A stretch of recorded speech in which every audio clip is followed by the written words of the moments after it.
Пані Ірино, яка зараз атмосфера у Верховній Раді України? Чи не притух трошки запалу народних депутатів зранку?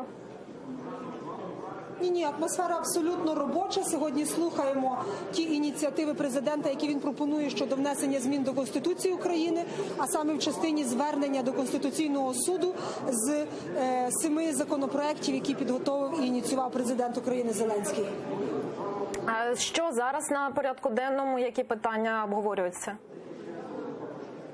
Зараз ми обговорювали, власне, законопроект, який стосується народовладдя в Україні, а саме ініціатива народу як суб'єкта законодавчої ініціативи щодо внесення змін щодо внесення законопроєктів до Верховної Ради, які потім можуть стати законами.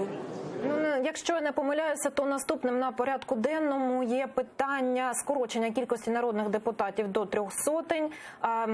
Яка ваша думка, чому саме на таку кількість народних депутатів опираються у законопроєкті? Я підтримую позицію щодо скорочення народних депутатів до 300, тому що розумію, що 450 депутатів при існуючій системі координат, а я говорю про кількість населення, яке скоротилося в рази, коли ми говоримо по відношенню до 91-го року, про фінансовий стан в країні, коли ми потребуємо і бюджет є дуже дефіцитним. І ті сукупність факторів впливають на моє рішення підтримати таку законодавчу ініціативу і скоротити кількість депутатів до 300. От ваш колега Олексій Гончаренко, він підготував законопроект, яким пропонує скоротити кількість народних депутатів до 95. От як ви оцінюєте цю законодавчу ініціативу і взагалі, може, 10 народних депутатів теж вистачить?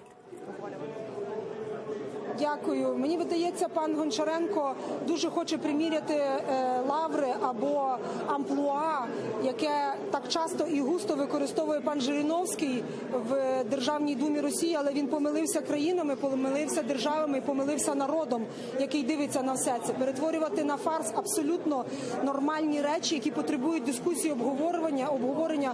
Я не вважаю за потрібне обговорювати, власне, скорочення чи пропозиції пана Гончаренка. Дякую. З нами на прямому зв'язку з Верховної Ради Ірина Верещук, народний депутат України.